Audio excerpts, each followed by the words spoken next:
What's your problem? What's your solution? This is an interview series about making the world a better place. The heart of the financial center of Amsterdam is the location of an inspiring initiative, CIRCL. CIRCL is an event space and restaurant based on the circular economy. An economy without waste and focused on preservation. Gunter Pauli has been an environmental entrepreneur, thinker and author for 3 decades. He set zero emissions as the target for industry already in the 1990s.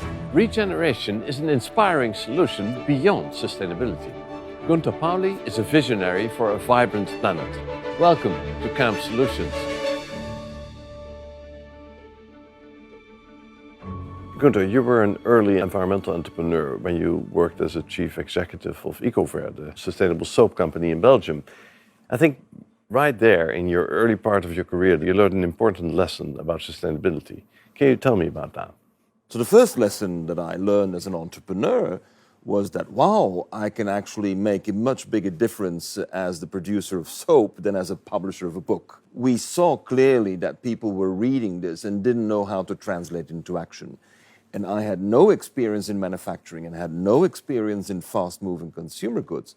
But to my great surprise, it was relatively easy to get into action. And the bold decision was that I was going to construct the first ecological factory. My original interest was not in the product, but in how do we produce, the system of manufacturing. I had a lot of people who saw the systemic approach to manufacturing. And of course, I had this label, biodegradable. I even claimed that my factory was biodegradable.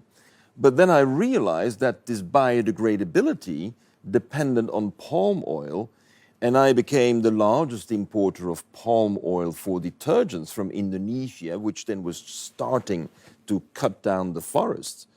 We thought that sustainability was biodegradability. Absolutely not. You're perfectly 100% biodegradable, 99.9% better than the competition on the market, in parentheses, but you destroy the rainforest. Yeah. And that is where my third lesson came. At that point, you have to make ethical decisions. Because according to the financial results, I should continue. I was making good money. Yeah. But from a young father who just had his second son, what through my mind went the idea that how am I going to defend myself when my kids are 20 years and they're asking me, Dad, why did you continue doing the thing that is destroying the rainforest? I felt I would not be able to look in their eyes. And so the combination of the entrepreneurship with the discovery of a standard with, of course, the imposition on the entrepreneur to really live up to the highest standards and therefore be someone who is capable of blending ethics as one of the key decision factors in the strategy for business. The next step after Ecover was ZERI, that is the Zero Emissions Research Initiative. You launched that, you started that from Japan in I think 94, which is 25 years ago now. So what inspired you to work on zero emissions at that early stage? I saw the curves going up. And it was clear that reducing was not good enough. I mean, the big title, reduce, recycle. No. We can't reduce. We have to stop, and stopping means zero. And it was a very strong statement. So I wrote an article about it in 1991, that the new standard for business was zero. But I built the logic on very widely spread common sense in business. I mean, if I want to target a reduction of accidents in the factory, that's not good enough. It's zero accidents. Yes. I mean, how can I say if I have 100,000 employees that I tolerate a 0.5% accident rate? Yes. That is impossible. Mm. The insurance will cancel their policy with me. Right.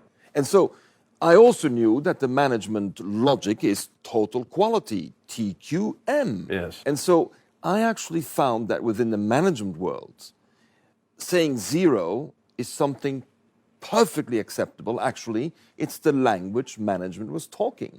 The change agent was not going to be a multilateral initiative, was not making United Nations agreements. And it was very clear to me that we could never expect these governments to agree on a standard, which for business is obvious. So out of that network that kept growing and now includes hundreds of scientists around the world and entrepreneurs, is there one lesson that stands out that you have learned about climate change and global warming and whatever the most important challenges of humanity today are? The biggest lesson I learned was not at all in the content of climate change, but how to work on the subject in a network. So I realized that there was a breakdown of the barriers between the entrepreneur and the scientist. Yeah. And that originally I thought was going to be the change maker in the whole debate. Well, I was totally wrong. The Americans and the Europeans had basically agreed it's going to be cap and trade. We're going to make 2 centers of carbon trading in the world, New York and London, and forget about the rest. And so that was, in the end of the day, my biggest lesson, is that I didn't believe in the multilateral. I was drawn into it and learned how the politics came behind. So that lesson, because it was a huge frustration, science and business agrees and politicians overrule. Yeah.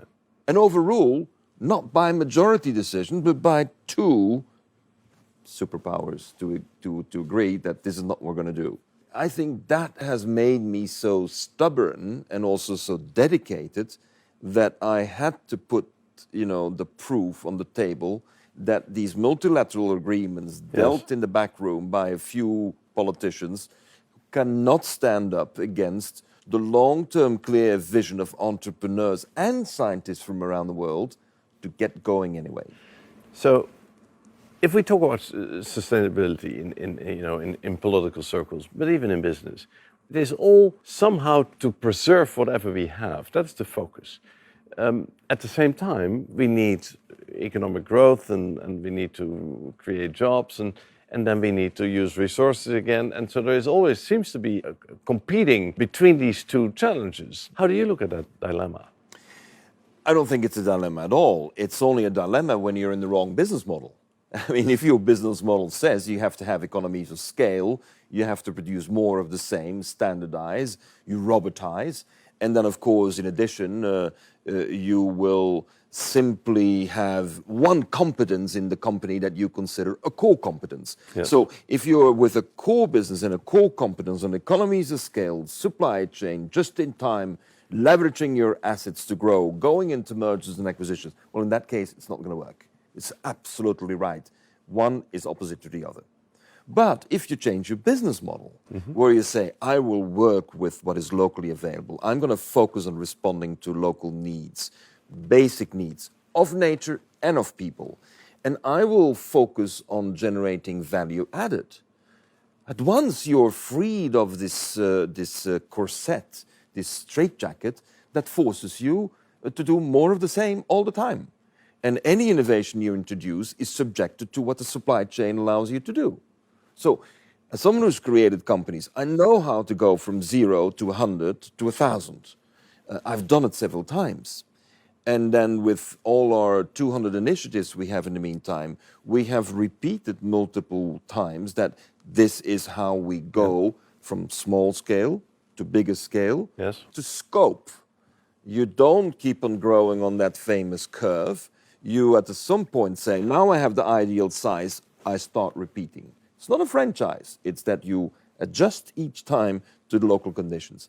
Under these conditions, since your goal is to have 0 emissions, with value added, you start to create so much more value that actually you can perfectly outcompete the globalization model, and you do not have the challenge that you need more, always more from the earth to respond to the needs. You learn how to do much more to respond to everyone's needs without asking nature to do more. Can you give me an example of that? How would that look like in a smaller scale economy? What is one of your projects? Our flagship project with which we started 24 years ago now is, of course, the famous cup of coffee. I mean, you drink a cup of coffee and very people stop and think about the fact that what we ingest in the body is only 0.2%. 99.8% is just not used. And at best, we're composting. But this doesn't make any sense. La cáscara, the shell of the coffee bean, is full of antioxidants. It's actually one of the richest antioxidants in the world, and we're composting. Yeah. I mean, and that's the best solution we have. And of course, the bean we roast, toast, grind, brew, and we throw the solids away because we only drink 3 grams in a cup of coffee. So if you look at that, it doesn't make sense. I mean, you have millions of tons of coffee consumed around the world, and we do 0.2%. So I can do, theoretically, 500 times better. Therefore, once you realize that you can go from a 0.2% to 100% material use, you can grow the economy and respond to people's needs. So concretely, what do we do? First of all, take the coffee. The coffee is hot. The coffee has been sterilized because it's with 100 degrees water. Should be a little bit lower, but more or less. Second, that means you have an ideal substrate for mushrooms. You farm a mushroom. The mushroom enriches the antioxidants with amino acids. It means you get a pretty darn good food. Now, who's going to eat it? Not you and me, but that's great for the chickens. So we're feeding the chickens. Now we can feed the chickens with the waste of the coffee, which is the waste of the mushroom. And the chickens will give me eggs. So at once I have an economy with truly the imported coffee. I can have coffee, I can have mushrooms, I can have chicken, and I have eggs. And that was the initial start of our drive to demonstrate that we don't have to ask the earth to do more. We can do so much more what the earth is doing. We were very successful. More than 5,000 of these little farms on coffee and chickens and mushrooms around the world. 25 years later, next year, 2019, we are launching large-scale solid coffee bar. It's called the coffee bar. And what we do is we take the complete coffee bean, which of course has to be organic. Yeah. And of course it has to be inside the forest because it has to grow in under a canopy. And so we take a lot of the principles of agroecology. It's just a simple basis from which we start. But now we take the bean, the whole bean, we dry it in the sun, we separate the cascara from the coffee bean, and now we process them, and we add 30% or a little bit more cacao butter. We add a pinch of sugar and a tiny bit of salt, and we make the solid coffee bar. Yep. That means we use, on the farm, 100%. We don't oblige the farmer to separate with using a lot of water. 10 grams of that solid coffee bar has 50 milligrams of caffeine. That means we have as much caffeine as Red Bull. That means we're in Millennium products. And 10 grams sold at the same price as Red Bull means you're having $100,000 per ton of coffee. What? Yeah. The farmer is normally only getting 600 for a normal coffee, 800 if it's organic and fair trade. Yeah. And so at once you completely change the logic, your cake gets bigger, but it's not that we're over-consuming, we're just giving value to 100% of the coffee bean. I mean, you don't have to be an extraordinary mathematician nor MBA to realize that you're changing the market for the farmer. Yeah. For that price, any farmer does whatever you want him to do. But once you let people go free on that, and that's thanks to the 5,000 little enterprises where everyone started thinking about how can I get more value out of this, yes. It's an unstoppable process. Yeah. You let the genie out of the bottle. We think that within one generation, we will go back to 60, 70 million coffee farmers. We were at 50 million, we're now at 25 million. Globalization had squeezed out the farmer and only went for the most productive on the 0.2%. I mean, can you see how strange our economy works? Yeah. We believe that we have to focus on the productivity of the 0.2%. Yeah. And we translate that into a productivity per kilo per hectare. And then when you start making our calculations, of course, we're doing 10,000 times better. Yeah.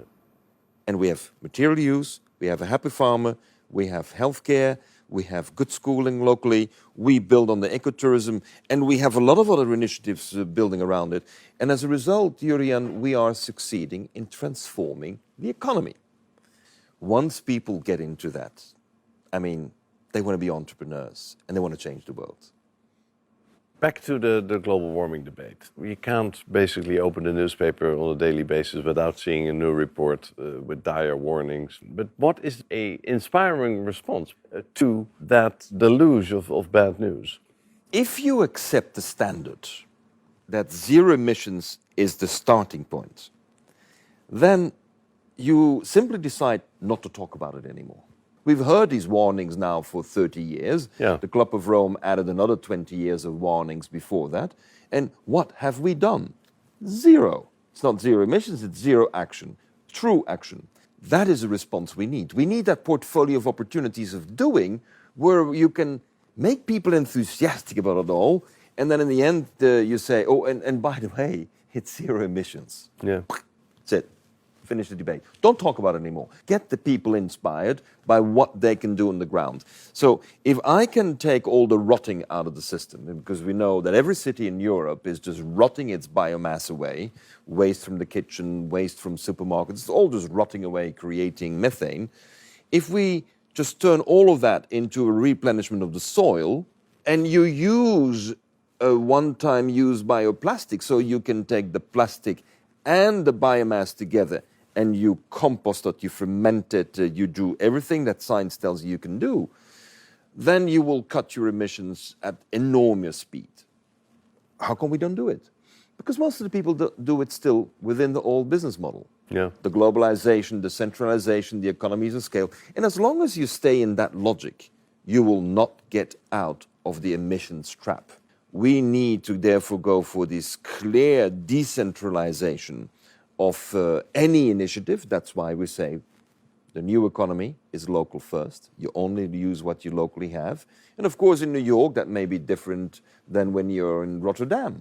It may be different when you're in Houffalize in Belgium. Of course, it's going to be different. And therefore, if you take the principle local, you create opportunities for businesses that will, by design, have zero emissions. Throughout history, there's always been a story that the end of times was near. There's always, every episode in history, you see that coming back. Today, it's global warming. But of course, we also know that we're still here. I mean, all these other moments in history, I mean, somehow we came through. And that's not to say that we didn't lose a lot of people, there were wars. And so, you know, it seems that we're kind of addicted to giving ourselves that bad outcome. But Jurriaan, we're a very strange people. Strange people, because when we go to the doctor and the doctor tells us you have lung cancer, then I stop smoking the next day. Strange. Why didn't you do it 10, 20 years earlier? Yeah. If I come in front of an audience, though, and I give them just 5 or 6 of the cases we're working on, I have 100 people, you know, behind me saying that we want to do that. And I'm saying, just do it. And then the shock at the beginning. And then, of course, only 2 or 3 have that emotional strength to say, I'm going to do it. Yeah. The majority regresses in a state of inaction because they're saying, I didn't study for it, I don't have the capital. One finds always the yes, but. We have to say yes, and. Now, the drama we have with the present crisis is that people don't realize that climate change is the result of a problem. Yeah. Climate change is not the problem. It's the business model we've created. Yeah. It's the economic model we have created. Where not only the very rich get much, much richer, but at the same time, we are not caring about distribution of wealth anymore. We are not caring about distribution of living chances to all biodiversity. Yeah. I mean, we don't share. We are not compassionate.